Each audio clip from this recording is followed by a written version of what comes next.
Hi, everybody. Welcome back to Culturama, and we're back to another Friday night with T. Anders Carson, our favorite Canadian prompt giver, and he's here. And to come back tomorrow, we're going to have a whole bunch of things, including Alexis Fancher's keynote reading at this time tomorrow. So, anyway, Anders, take it away. Hi, it's Friday night. It's Friday night, wherever we are, and welcome.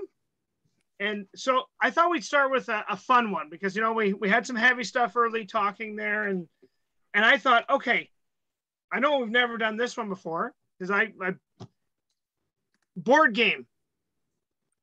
Think of the first board game or a board game that you were playing either as a family or as with friends or something like that. Was it Risk, Monopoly? What happened? Where are you? Are you at a cottage? Are you... a board game?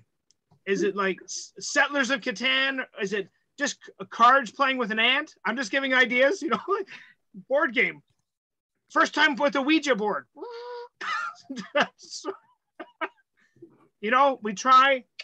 And someone said, well, we talked about food last week and we don't want to do food. People are hungry. It's 5 o'clock in LA. And I said, okay. No food. Board game. Let's try it with a board game.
second.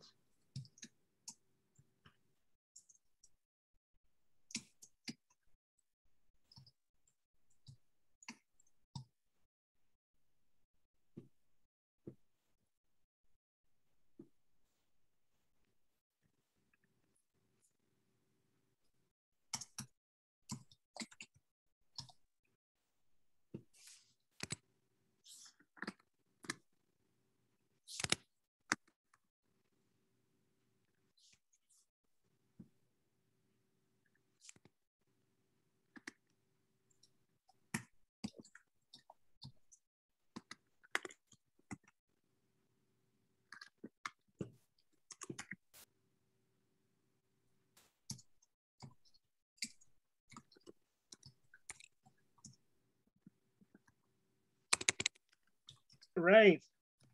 Anyone want to give this one a try? See, that wasn't heavy. Word game. That wasn't. Yes, Francis, I see the hand up. All righty, let's see if I can read my writing. Okay, it happens every holiday. After the meal is over, the in-laws break out the games and huddle around the table. They laugh and play their games like kids, like Monopoly or whatever game arrives. That's my cue. I go hide in my room because game boards I despise. Now we know. Now we know, Francis. Good job. Anybody else want to try? Board game. So no. I played with one. I'll give it a whirl. Monopoly. When I was young, I loved playing this game. The part I struggled with was slowly taking away every last dollar from everyone. I knew that was the point. It was the slow, steady bleeding. I'm by the end pleading for them to remain in the game, even if it's just for one more roll. You can't give up. Never. I just found it hard knowing that you have to take it all, and at the end, you win. But it wasn't until much later that I realized you won, but at the end, you were alone.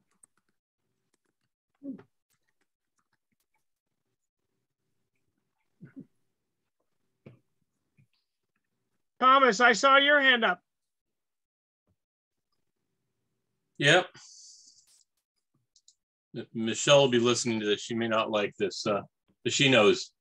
I'm not a fan of games, but my family would break out Michelle's game of Risk from the 60s, wooden pieces malformed.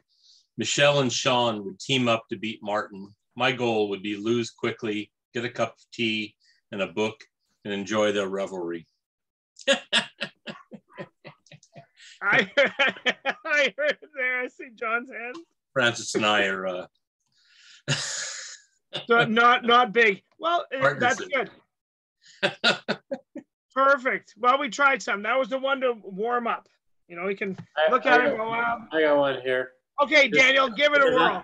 Because I have to show you that just because it's light doesn't mean it needs to be light. Yes. Chess broke me before I dreamt of loss. Such ego bait had never undressed before me with such a mixture of shame and pride. Wishing not to harm, to wound my father or brother with pain such as mine, I chose to acquiesce in a non-linear denial of life and its ruthless ways.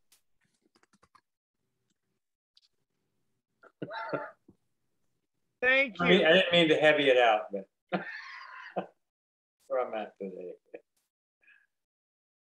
I was wondering if you'll allow me to read the one from Shema. She can't. She just posted it. Oh, and I see a Rooney too. See, but we'll start with a Rooney.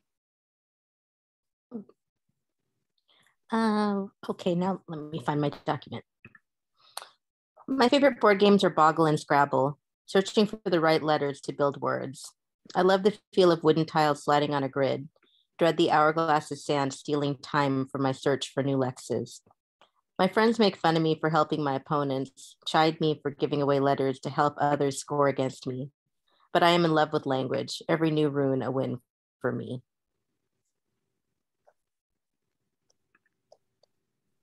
See? I'm a nerd. What can I say? Good job. I love it. Okay, I'm going to try Shayma's here. Usually I'm late. Initiate the hug to allow your body's inner system to soothe mine. A foolish hope with opposite results. But today you are behind.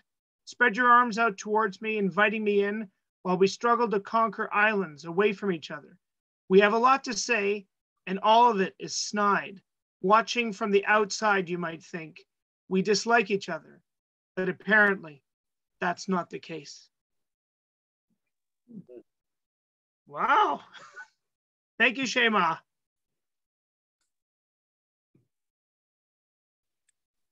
All right, Rooney, do you?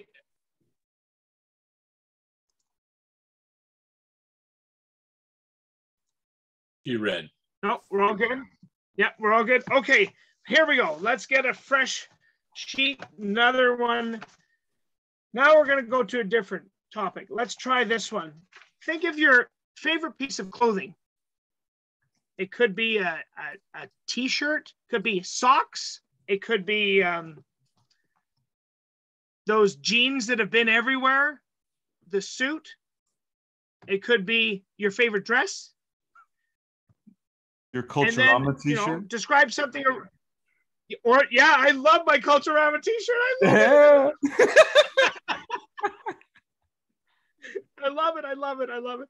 See, I'm just trying, like, it's something a little bit that we don't write about. And then try to describe where are you wearing it, what's happening, or where did you find it? Why is it so special? So favorite piece of clothing. Here we go. Let's give it a whirl. We're writers. We do this. It's Friday night fun.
Okay, we'll give it a couple of minutes.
All right.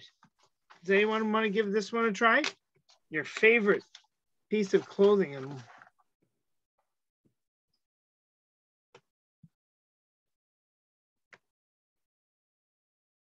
Thomas. And then I see Robert. Yeah. Okay. I've already written a poem about this, but you know, I can do it again because I don't have any other favorites. Black boots, blue jeans, black Western long sleeve shirt. Half a dozen black Western long sleeve shirts hung up in the closet, color coordinated, all messy in a row. Michelle's laughing. Michelle's laughing. Things. And this makes it easy for me. Awesome.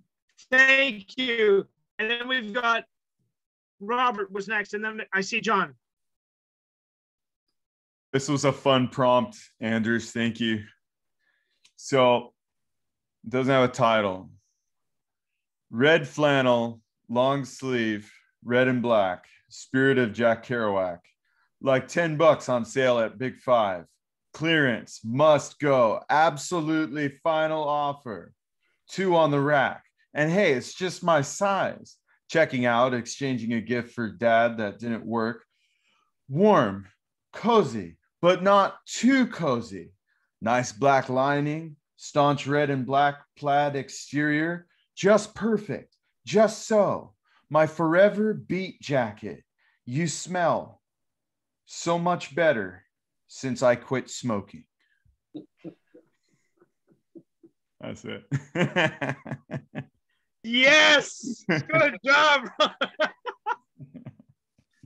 I love it. Thanks, Anders. Thank you, Robert. Okay, John, and then we got Lavina. Okay, so this is about my Mount Sac hoodie. Oh.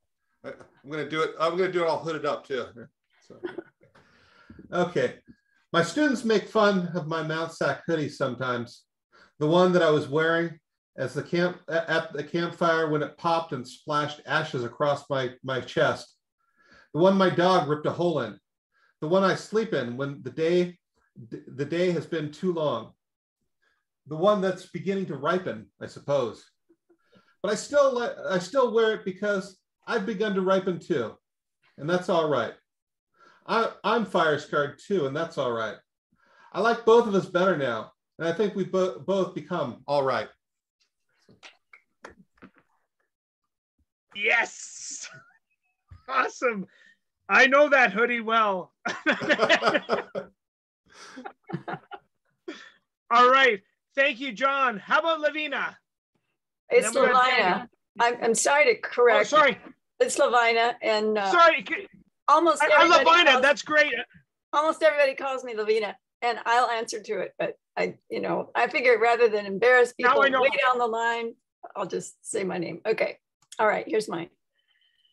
Levi's jeans, 550, loose and casual, the ones that don't squeeze if I eat too much. Straight legs, cuffs rolled, a little faded, bought on eBay, nicely broken in. They go with almost anything, shirts, sweaters, tees. In my suitcase for the airport pat down. Otherwise, these are my all occasion pants for parties and what I wear to shop. I like them a whole lot. I just can't avoid the rhymes.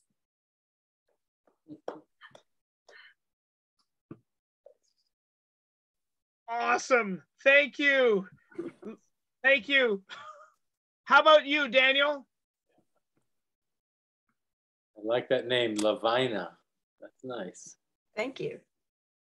All right, let's see. Mine isn't descriptive. Let's see. Take that down.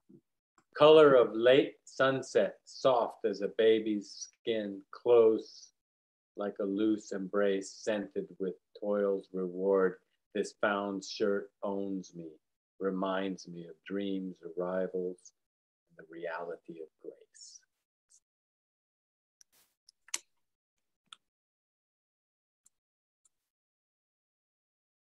Thank you, Daniel. Awesome. Anybody else? That was a good one. That was a good problem. I'm going to try. Mine is patches. Anders? Do yours. Yeah. Oh, I see Chris. Chris, I see Chris's hand up. Yay! You can go first, Anders. I can go after. Okay, I'll go.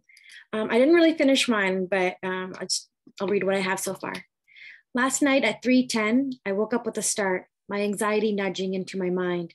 Before I even open up my eyes, "Where do socks go?" it asked me tauntingly.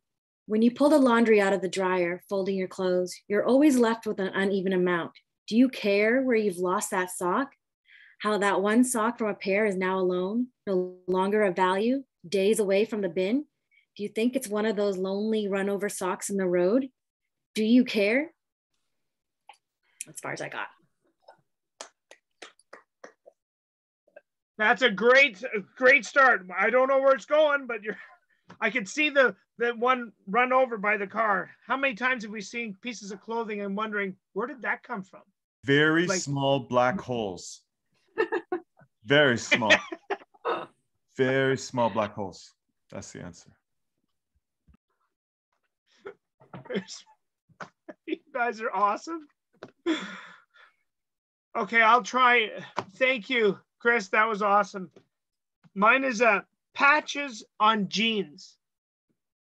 I learned to sew in India years ago, and I'd find colorful patches, vibrant sunshine smiles, peace signs, a Bob Marley patch, and I learned to do it myself. I'd thread that pesky needle with the blue thread and tie that much needed knot, and then begin over and under, over and under, sometimes slipping and pricking my finger, but I did it myself. And there were flags of countries, even a little Kermit the Frog, but those were my favorite pair of jeans, and I wore them until I just couldn't get them up my legs anymore, no matter how much I would jiggle. We took a picture of them, and they're in an album somewhere.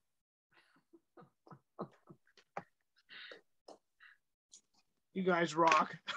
All right. Are we ready for another one? Okay. Ding, ding, ding. Now, this one can be, you know, wow, he's more upbeat tonight. That's different because, you know, we all know Carson. We know what can happen. But how about a birthday? A birthday, sometimes birthdays can be really happy times. Sometimes they can be very sad. Where did this one occur? And were you alone? Were you with someone? Do you remember, like, was it when you were 12? I know all women are 29. I learned that up in Canada. That's what my grandmother told me. So, but we don't have to say numbers, but a birthday. What was it that happened? I remember we had COVID last year. We had the birthday and we brought the cake out, and well, we couldn't blow because you blow over the cake. So that was the most awkward thing. Oh, now what do we do? Like, so then I did like this to blow it out with my hands to get the. So a birthday, giving you a prompt. Let's do it.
We'll give it another minute.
All right. How was that one, folks? Good? Anyone want to start us off? Francis.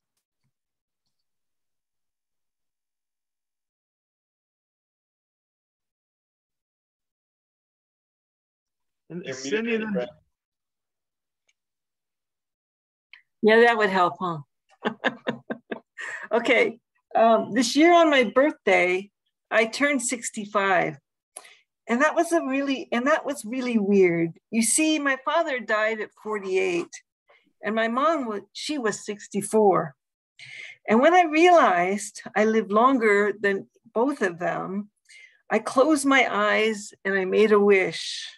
Of course, I want to live many more years, but I want my kids to live even more than me.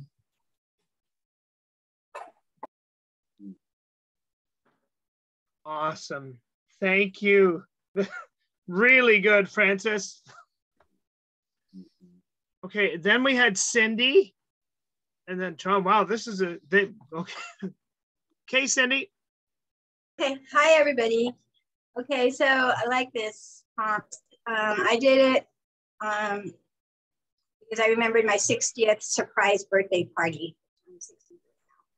Anyways, 60th surprise birthday party. Happy birthday to me. It's my 60th, whoopee. I tried to keep it low key. Daughter number one had other ideas. Behind the scenes, she was planning a surprise party. Everyone knows I hate parties for me. I will go to yours, but not me. Unbeknownst to her, with my super sleuth powers, I found out, got drunk, and canceled it. Possibly not in that order. Well, she went ballistic, looked me in the eye with a scowl. She said, with or without you, the party goes on. I ordered a dessert table in an 80s theme. You better be there, Mom. I found this amusing since she was the child that threw the most tantrums, mostly over candy, and was my stubborn teen. Frustrated, she said, I will pull out my hair if you don't show up. Extensions. My idea was to go to the beach and walk on the sand, contemplate life and the lessons I have learned.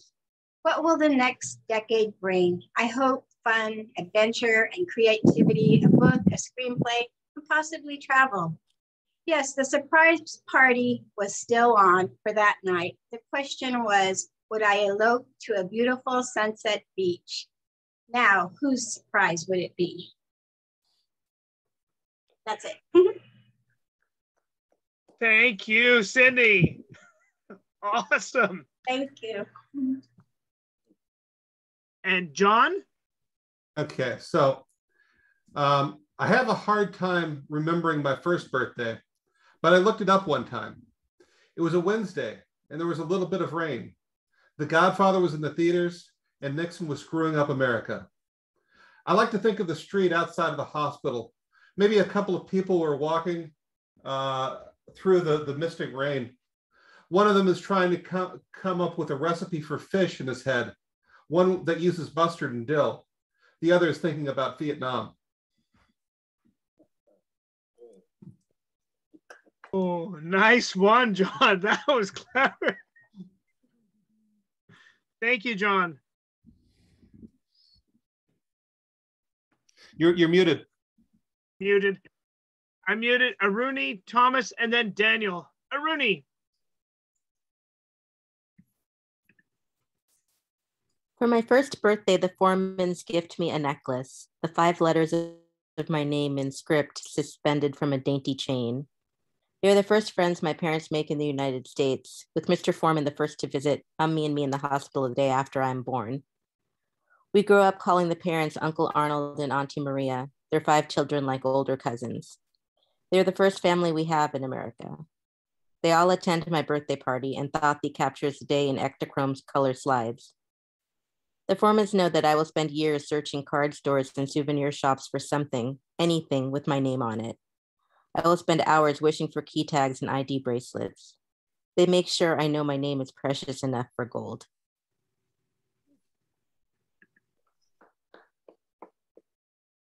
Oh, thank you, Rooney. Okay, Thomas. Okay, this is from a picture that I found. So I'm birthday boy. See, I got a title, John. Standing on the porch, holding the cake my mom made, the white birch trees in the background, our dog Patches behind the screen door. I count the candles and I am 9. So it is 1964 and a Thursday. The shadows tell me that it is afternoon. So mom is about to go to work for her evening job at Union Bank in LA to spend her birthday, the day we share together.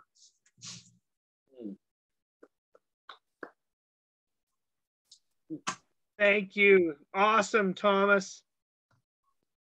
And Daniel. Born on Easter Sunday, 1954, I thought I might be Jesus's brother or something because it pleased my dad. Every 11 years, Easter birthday repeated itself. I sort of feared the 33rd. The age-old Jesus was trussed up on a cross. But leap years accumulation saved me from that fate when the calendar experts adjusted the date line and suddenly I was released from Easter's odd chains and duties, just a regular schmo with nowhere to go. I imagine Jesus and his flock were relieved as well.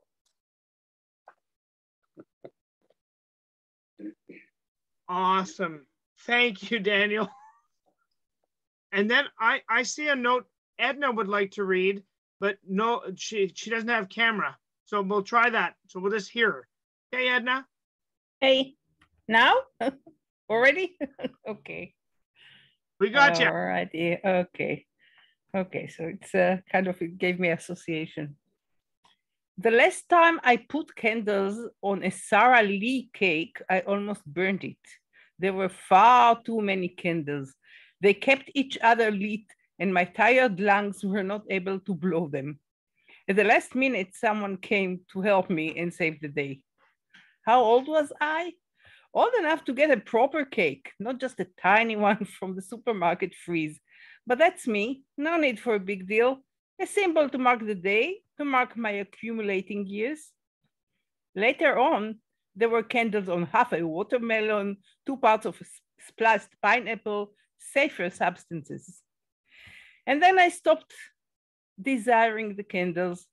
I still count the years with a blessing and feel my good luck for getting there on every crossroad.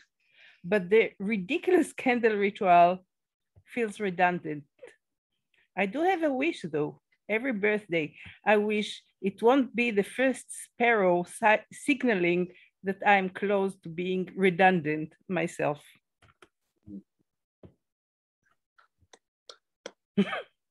Oh, thank you, Edna. Well done. Symbol. Yeah, I like it. I really do. Anybody else? That one seemed to. Well, I have one. Oh, you got one in the comments. Oh, I do. Connie. Hi, Connie. Can I read that one? Yeah. No. Can we just read it? Sure. Okay.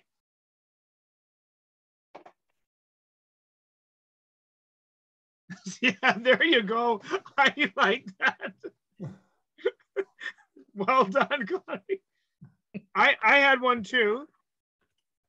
Turning 30. I remember it well. My daughter was 2.5 years old, and she and my wife and our friend had flown out to meet me in Taos, New Mexico. I'd spent time alone at a writer's retreat there, alone in the mountains, my heart racing with the altitude, but the words coming more than just a few at a time. And I got to hold my family tight. We went to a powwow at the Navajo Reserve, and we traveled across the high desert. And the locals told me to bring a can of pop and open it at altitude. It just tastes better. The trip now over, I left them in Albuquerque, the place where Bugs Bunny always takes a wrong turn. And I drove my car home. I turned 30 on that drive, 12 hours just having water and a loaf of bread and stopping to move my limbs. There's something about another decade older and in a car heading east, back to the houses made of brick, back to the new beginnings. And I stopped at the border as I crossed over into Canada. And the only bed at the motel they had left was the honeymoon suite. And I just lay on the bed and looked at the mirror on the ceiling and asked, who's that?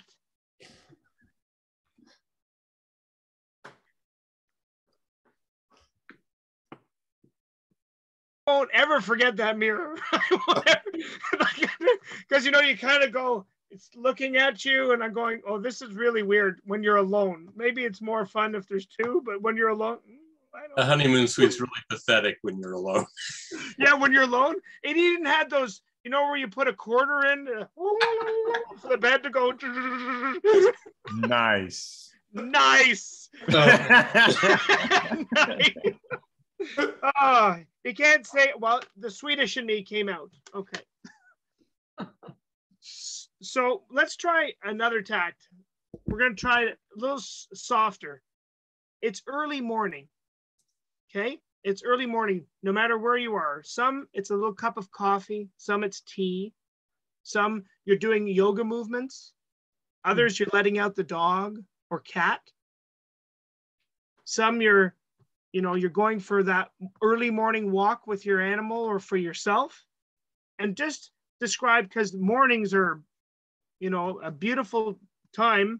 And let's try to capture what those mornings are. Because some mornings are just like a grumpy time.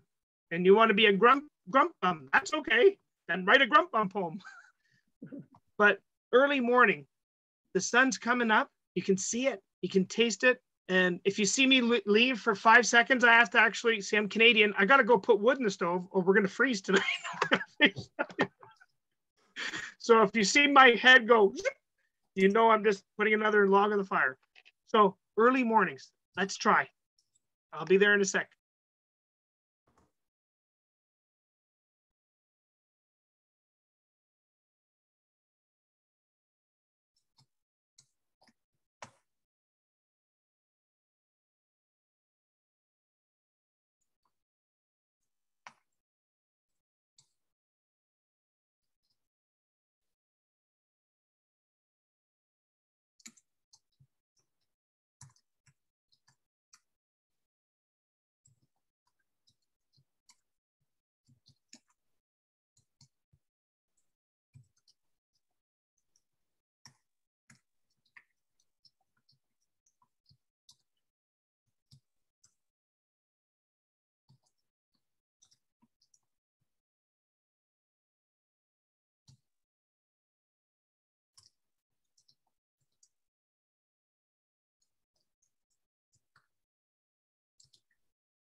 Okay, a couple more minutes.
All right.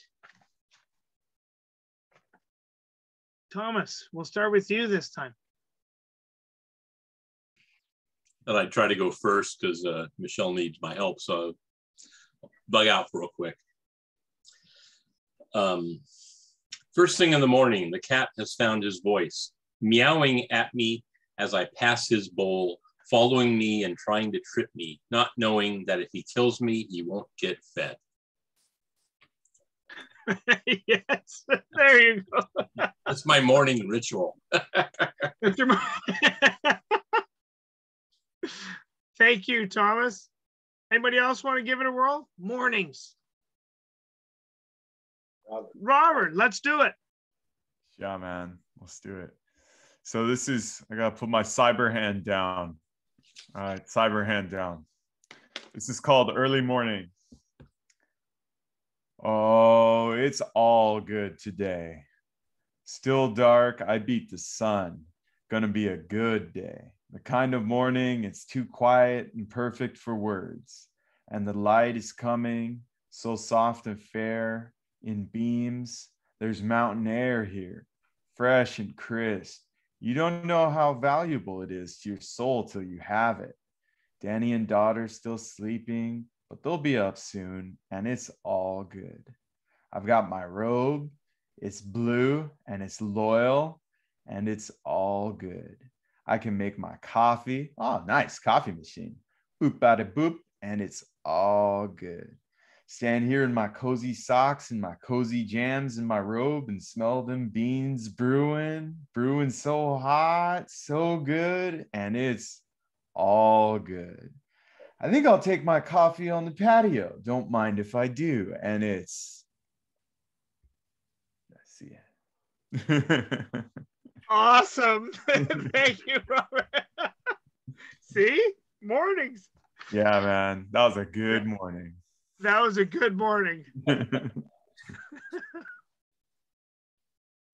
I'll try. Anybody else? Yeah, okay, Daniel, I see the hand. I heard that 3 a.m. is the time of opening, best time to meditate because the world's frenetic energy is sleeping. At least in the time zone I happen to be sleeping in, which is the reason I've never tried to meditate at 3 a.m. because I was sleeping. I've been forced out of bed at 4 many times by a mind that had too much to say, but coffee trumped meditation on those occasions. Someday I may give 3 a.m. a go. That lovely. You can feel it's almost like a comforter, and then it's floating back down onto the bed. Ah, yes. Thank you, Daniel. Anybody else want to try? Cindy. Yay. Okay. I hear white noise. I must still be alive. Sleep reminds me of taking death. Oh, that's slightly morbid. And true, I'm barely awake. One eye pops open as the other blinks. I pull open the curtains to check the weather. I hear the mamas and the papas. All the leaves are brown and the sky is gray. I'm stumbled down the hallway with one sock on, just one goal, to get to the Keurig for a cup of joe. Oh, yes. Thank you, Cindy. Awesome. Chris, I see your hand too. Yes. I love those fall mornings where it is nippy and cool, but a cozy sweater and socks make it all better. Flicking on the coffee maker, listening to the hum, I can see the raindrops spiraling down the window as I open the blinds and while brushing my teeth. I remember it as a Saturday. I can pull out my journal and sit and write in my cozy cocoon, all the words that have been percolating while I clickety-clack on the computer at work. That's it. I love it. Thank you, Chris. See, mornings, they're so, yeah. Anybody else want to try?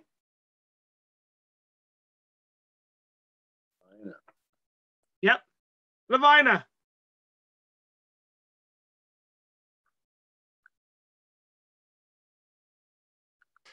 You're muted.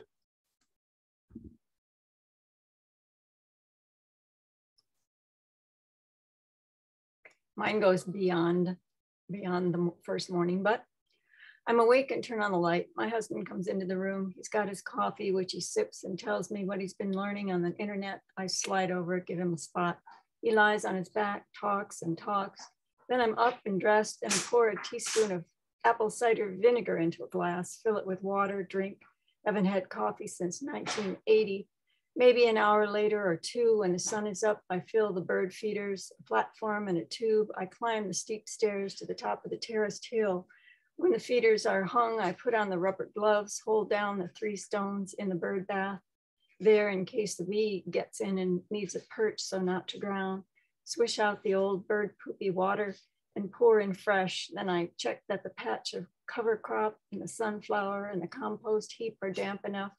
I watch the birds collected on the back fence, land and the feeders start their argument over who eats first.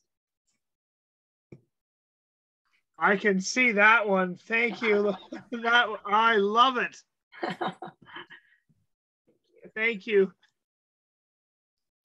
Is that everyone now? Okay, I got one. On the route. There's something about waking up in the dark. It might be a northern thing, but it was very acute when we lived in Copenhagen. It was so dark that sometimes the street lights would come on at 11 a.m. But the mornings are when you have time to breathe in and out calmly. And I remember traveling with a friend who had the Darth Vader mask to breathe at night. And her face would kind of unknot when the mask came off, red markings from ear to ear. My wife is not a morning person at all. A couple of cups of coffee and then speech is okay. I've learned to cut a grapefruit for her and tiptoe over to give it to her as she reads the latest book from the library. And there is that sun coming up yet again.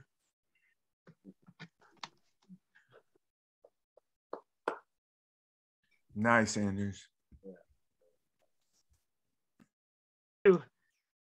Okay, now we've done morning, okay?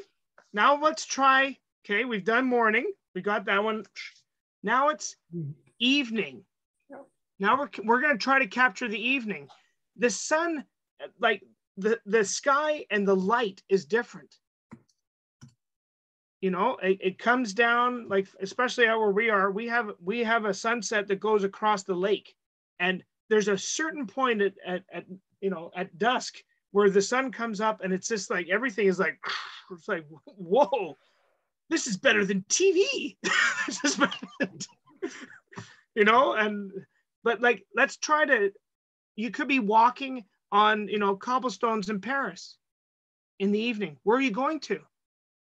Are you going to go see are you going to see that play that you don't understand, that they're speaking very quickly? But hey, I'm going to go see a Moliere play in Paris. Or, you know, or are you down at the beach? I know what it's like to see a sunset in Los Angeles. There's nothing like a sunset in Los Angeles. It's magic. I think about it up here when I'm very cold and minus 40, which is the same as minus 40 for you in the States. It's very cold, very, very cold. So let's try an evening poem. So we've done the morning, we've done the early morning, but like some people, that's when they start waking up, the evening. Let's go. Some people don't eat till 12 at night, like they do in the South America, you know, like it's, now we're going to have supper at 12. My God, I'd be eating my hand if I had to wait that long. I'm one of those that got to eat. So you're going to take me all day, Anders? You're going to take us all day? All day. All day from the morning to the evening? I'm exhausted already. No, you're awesome, Robert. All right, we'll do it. I'll do it. Okay, let's do it. Let's do it. How long are your nights in the winter, Anders? Oh, you know what? Like right now, you know what time it got dark? 4:30. That's wrong. That's wrong. That's not the correct time. It's supposed to get dark, Anders. Like, I know. And you know what? I can't even chop wood. I can't see the blocks of wood. You can't even chop wood. It's so dark you can't even chop wood. It's so dark. Man. I can't chop wood. Oh, no. I'm against it. Here we go. Evening. object. You guys rock. You know that?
another minute or so.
Okay, does anyone want to give that one a whirl?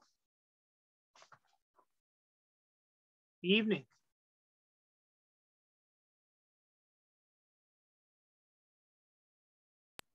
That was more difficult. I'll go, Anders. Maybe. Okay, Robert.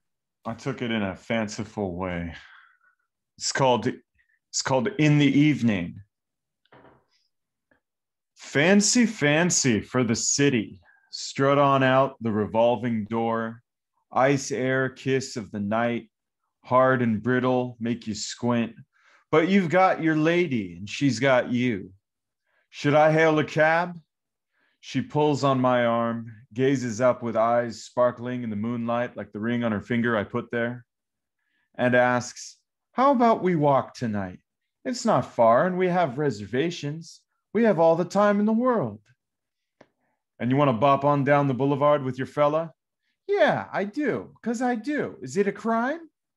The only crime would be to waste your beauty on the inside of a taxi cab. This way, my dear. I see. Yes. Thank you, Robert. Yes, yes. And I see Chris. I'll give this one a shot. Okay. The summer nights on the decks when it's about 8 or 9, the flame orange glows, splashed in starry yellow, starts to blur into deep violets and ocean nights. All the gorgeous bouquet of colors make the night air crisper in the heat. The coolness has me pulling the blanket over my legs. I keep the candle scented in caramel pumpkin going till it's so dark the flickery flame is all I can see. It reminds me of the fall nights coming up. The blanket of night pulls up sooner. I swim in darkness in morning and night to and from work. Oh, yes. I know, Chris. Oh, yes. We need some vitamin D or we go. Nice one, Chris. We've got Thomas and then Shema. Right when I was supposed to start writing, I accidentally hit the power strip on my computer and shut everything down. So I had to get it all back up again and get it working. So I wrote a haiku. Cold, dark night, wind caressing my face. I take in the stars.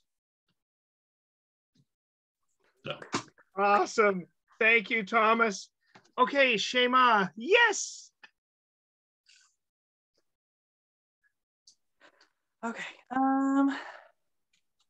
So I started writing a poem about a different place, and then you were talking about Paris, and it made me think of when I was traveling, so I switched. Okay. Evening. The dusk rests its chin on my shoulder, and I don't mind the wait. It's evening in Venice, and I woke up from my nap about an hour ago. When you walk the whole city to see what they see, this luxury isn't the wrong indulgence. I happened to arrive in the part of summer where they join the islands with floating bridges, orange lanterns, one day only, but there is no coincidence. I step outside and the lights come up, boats bobbing between the islands. I cross the bridge. Everyone is drinking wine, laughing over bread. Someone mentions flooding like a mother mentions her children.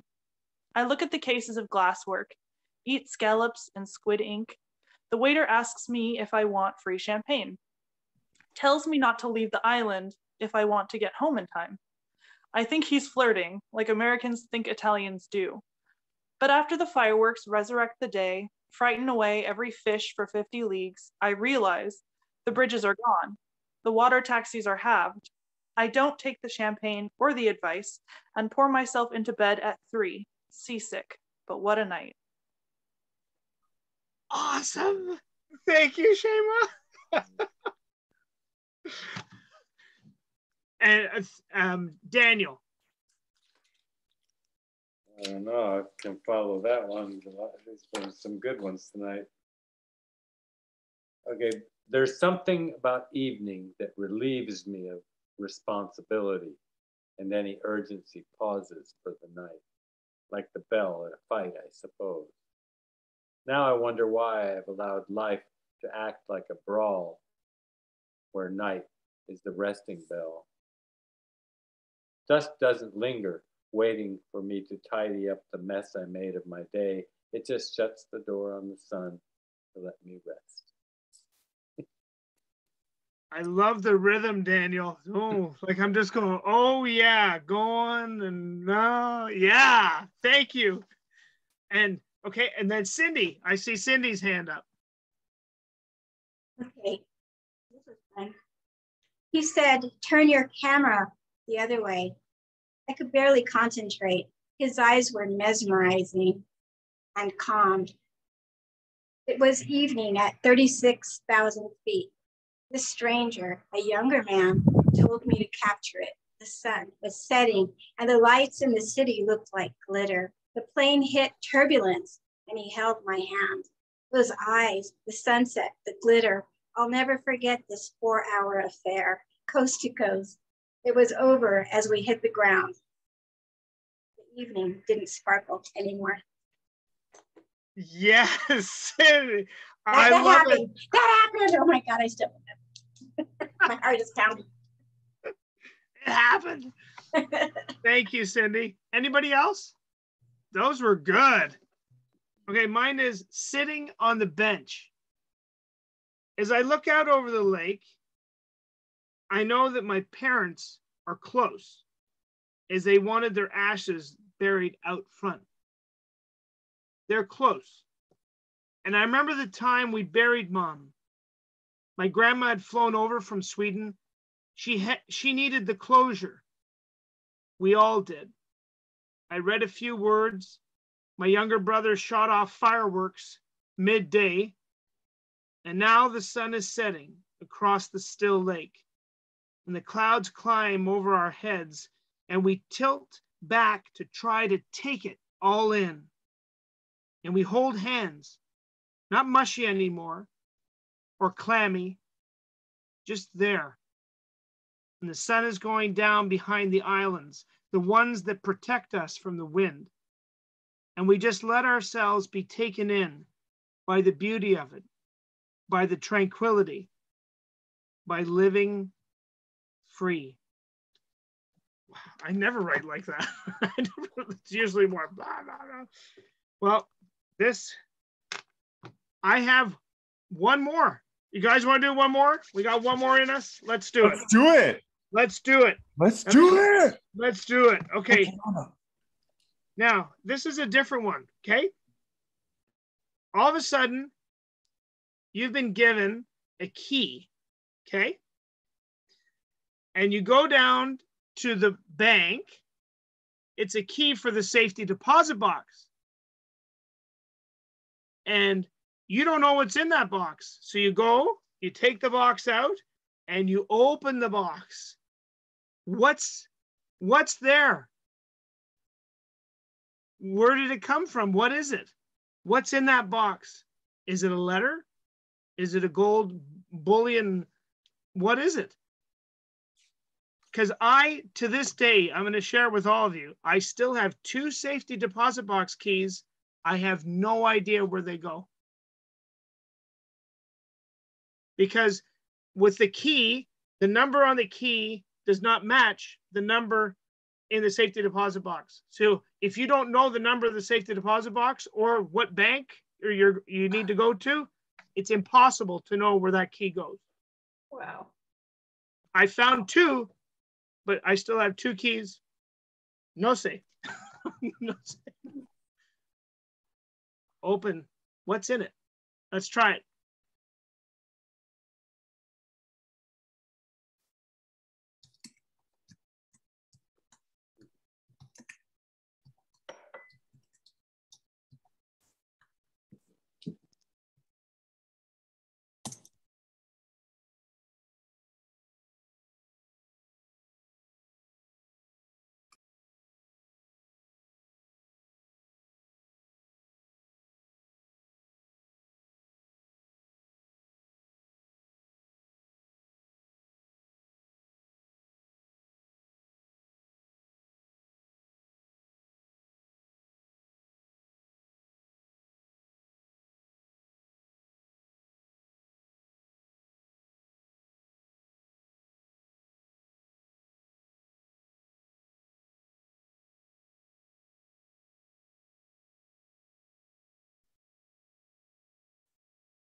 Okay, we give it another couple of minutes.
Okay, does anyone want to try this one? That was a different one.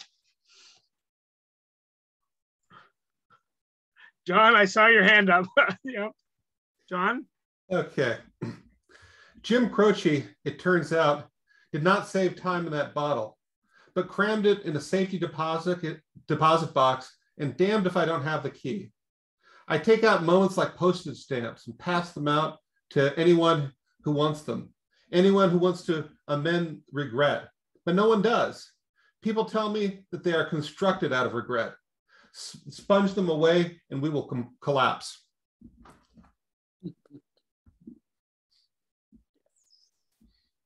Awesome. Thanks, John.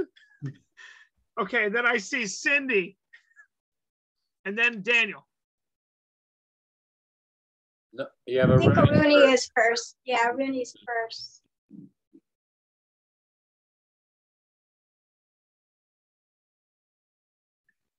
Should I go? I'm gonna go. Anders, you muted.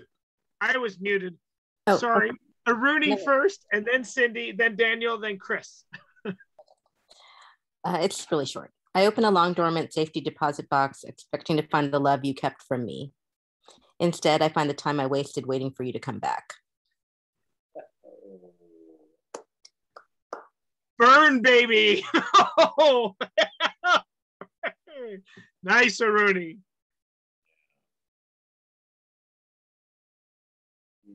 My next. Okay, on that theme, I'm going to go with that too. Why are there 3 beating hearts in this box? I wanted diamonds. This is whack. I hear a voice on the intercom say, those are the men's hearts that you stole. Huh? Who would have thought? I only hope that they rot in hell. The voice said, I see you're so worried. Not.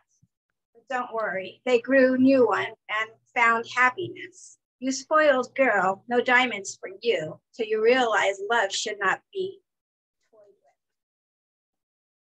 That's it.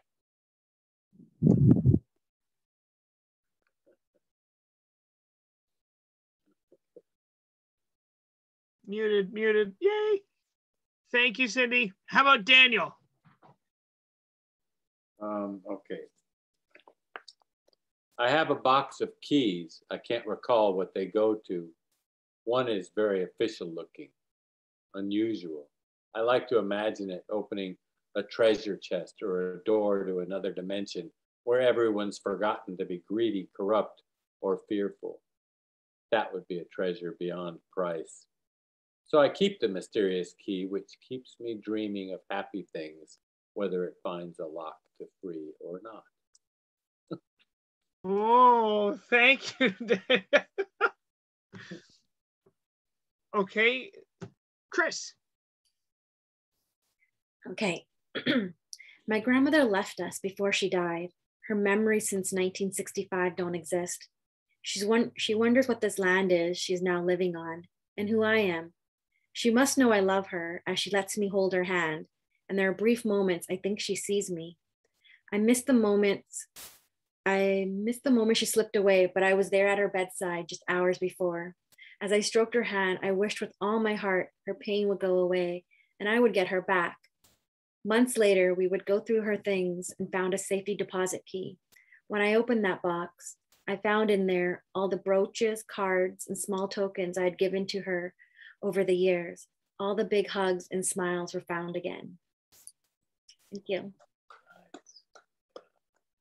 Awesome, Chris. Yay, that was a good poem. Thomas. Okay. Oh, by the way, haiku, long poem now. So, and my first job was actually in a bank vault. So I know what it's like, but it was a big room inside that bank vault. But okay. I step in the bank door. The marble floor and counters are shiny and clean. I stand next to the bank officer's desk as he shuffles some papers, and I place the key on the ink blotter. He stares at it and picks it up. He hands it back to me, and without a word, we walk to the vault. The vault door, a foot thick and heavy. I bump it, and it moves easily. He hands me a book, and I sign my name.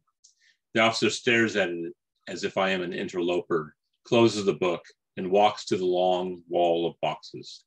He places his key in a slot and gestures to me. I slip my key in, and he turns both keys.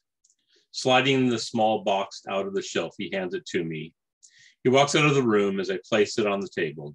I wonder what I will find as I stand looking.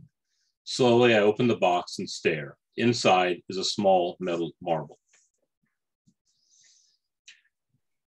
And I had no idea what was going to be in the box until I got to the end. And then I decided. and then you decided. That's awesome. It's a Steely. Have you ever played marbles? Yeah, was it a Steely? It was a Steely. So if you're a marble person, you know what a Steely is. I used to be really good at it. I love marbles. Awesome. Thank you, Thomas. Anybody else? And I just have a shorter one. It's called A Collection of Stamps. Minted early American. Gifted to my father from a rich millionaire banker from Cleveland. And $10,000 in cash. It's 1975. That was a lot of money. My father bought a little cottage by the sea for his Swedish wife. We would fly over every summer, a small space, urging you to be outside. So we did. Ran like colts trying to catch clever wild rabbits. And one time we did. Mom made us put it in a box, and the box had no lid, and the bunny jumped out while we slept. That's what we found in that box so long ago. Minted early American stamps and bundles of cash. So warm, so warm. That's a true story. And then I have to tell you another story. Can I tell you a very short one? There was another safety deposit box, and we had to have 4 people in order to open it. 2 godfathers and 2 others. And when we got there, all 4 of us, we opened the box, empty. Empty. Totally empty. So that's why I'm not too worried about those other 2. The other ones they've cleaned out. So, but that's what I have for tonight. And I think that you guys have been fantastic on a Friday. You know, we're all tired, and I'm so proud of all of you. We did it because that was a long week, and you know it's a full moon tonight. Or like last night, they said it was a moon that only comes by. The next one will be in 600 years. Like yeah. And I missed it. I was sleeping. What the hell? Thank you so much, Anders. It was a great workshop. Thank you, Anders. I love working with you guys. You guys are fantastic. So keep writing, reading, and sharing. You're awesome. Thanks for coming out tonight. Thanks, Anders. All right. So tomorrow we're going to start off with Bonnie Hernhill. And if you've never experienced her class, you should definitely come to it. She's an extraordinary teacher and so full of life, so full of energy. And then we're going to have Scott Noon-Creeley teaching us how to use Proust to create poetry.